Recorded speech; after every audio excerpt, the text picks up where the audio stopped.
त्या निवडणुकीमध्ये आदरणीय पंकजाताई मुंडे यांच्या नेतृत्वाखाली निवडणूक लढवत आहे आणि मी मतदाराला 20 तारखेला असं आवाहन करणार आहे की उमेदवार बघून त्या पद्धतीने येणाऱ्या 20 तारखेला आमची निशाणी आहे कमळ, या ठिकाणी आशीर्वाद देऊन मला आशीर्वाद द्यावा एवढं मी या ठिकाणी विनंती करू शकतो. विरोधकांकडून आरोप केले जाते की तुम्ही पैसे वाटप करताय, धमक्या दिल्या जातात, काय सांगा?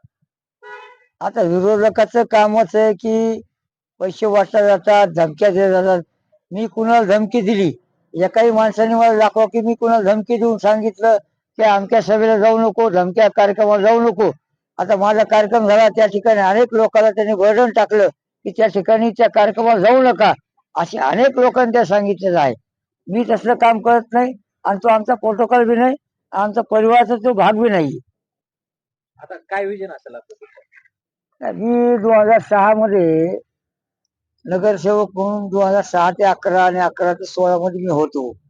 त्या ठिकाणी 2006 मध्ये आणि 2011 मध्ये हे जे आता माझे उमेदवार आहेत विरोधक, त्याला राजकारणातच मी आणलेलं आहे.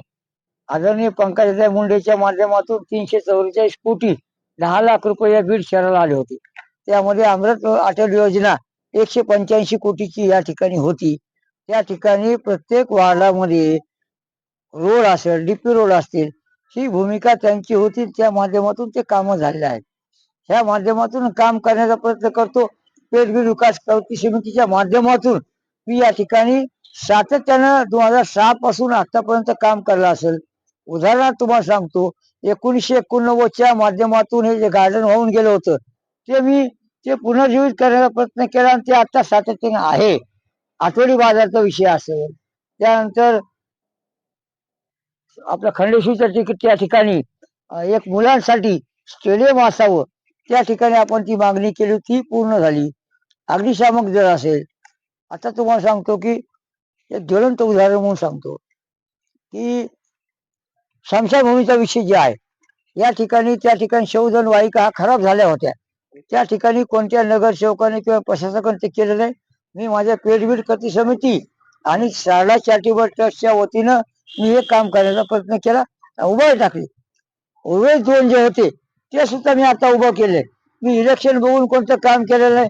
असंघटित कामगारच्या माध्यमातून अनेक लोक महिलांना हे मी 8,500 रुपयाचं किट जे दिलं जातं, एक 2,000 महिलाचं मी या ठिकाणी नोंदणी केली. त्या ठिकाणी 300 रुपये फीस होती. मी 300 रुपये भरून त्यावर संघटित कामगाराची नोंदणी करून त्या लोकांना 8,000 8,500 रुपयाचं किट येतं त्या ठिकाणी देण्यात आले आणि त्या ठिकाणी मी काम केलेलं आहे. ह्याच्यामध्ये काही दुमत. तुम्ही पहिले ज्या वार्डातून निवडून आला त्या वार्डातील बालाजी मंदिरासमोरील रस्ता आहे, तो देखील तुम्ही करू शकले नाही, असा देखील आरोप केलाय त्यांनी. नाही नाही, त्याच्यामध्ये डॉक्टर भारतभूषण क्षीरसागरच्या माध्यमातून ह्या बीड शहराला जे 344 कोटी रुपये आले, आम्ही त्यावेळेस राष्ट्रवादीमध्ये होतो आणि ते पंकजाताई मुंडे ह्या पालकमंत्री असताना त्यांनी कोणता भेदभाव न करता बीड शहराला 344 कोटी रुपये दिले.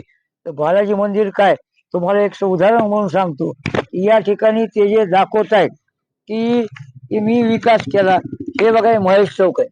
महेश चौकाचं उद्घाटनाला मी कोविडच्या काळामध्ये म्हणजे कोविडच्या काळामध्ये आम्ही त्या ठिकाणी साक्षीदार दिनेश मुंदडा आहे, मी आहे, अनेक लोक, अशोक शेट्टे आहेत, अनेक लोक या ठिकाणी आहेत. त्या ठिकाणचे 75% रोडच्या कार्यक्रमाला मी उपस्थित होतो आणि ते रोड त्या काळातले झालेले आहेत. ते काही म्हणत असेल मी केलं तरी बीड शहराचा विकास म्हणजे ते सगळंच मी केलं असं दाखवतात, पण ते किती जण बदलू आहेत. 2016 मध्ये 11 मध्ये माझ्यावर आल्यानंतर त्यांनी संदीप भाईवर होते, त्यानंतर जय तालनाकडे गेले, त्यानंतर योगेश भायाकडे गेले, त्यानंतर आता वेगळ्या पार्टीमध्ये आहे. पार्टी जरी वेगळी असली पण शेवटी काम काम झाकत नसतं. काम मी माझ्या पद्धतीने काम केलेलं आहे आणि आम्ही अजूनच काम करण्याचा प्रयत्न या ठिकाणी आम्ही केलेला आहे. आता विरोधकांना म्हणजे काय उत्तर असेल? नाही, विरोधकाला उत्तर, विरोधक हा सक्षम असतो. मी कुणाला धमक्या द्यायचा प्रयत्न केलेला नाही. मी लोकांच्या विनंती करतोय की काम करणारा माणूस सुख दुःखात काम मी केलेलं आहे. अनेक लोकांना तुम्ही जे मला प्रश्न विचारला की आरोप करतात की मी व्यसनाधीन करायचा प्रयत्न केला. तुम्ही अनेक लोकांच्या माझ्या वस्त्या वाड्या ज्या आहेत, माझ्याकडे राजवाडा आहे, भंगीवाडा आहे, टकारवाडा आहे, अनेक लोकांना नानद म्हणून एक गाव आहे त्याच्यामध्ये, त्या ठिकाणी अनेक लोकांना आम्ही पैसे देऊन पाठवून त्या ठिकाणी दारू सोडण्याचा प्रयत्न मी केलेला आहे. ते आरोप कशाची दखल सुद्धा मी घेत नाही त्या माणसाची. ते काय म्हणते तात्पुरतं पाहताय, मी रोड केला हनुमाननगर असेल.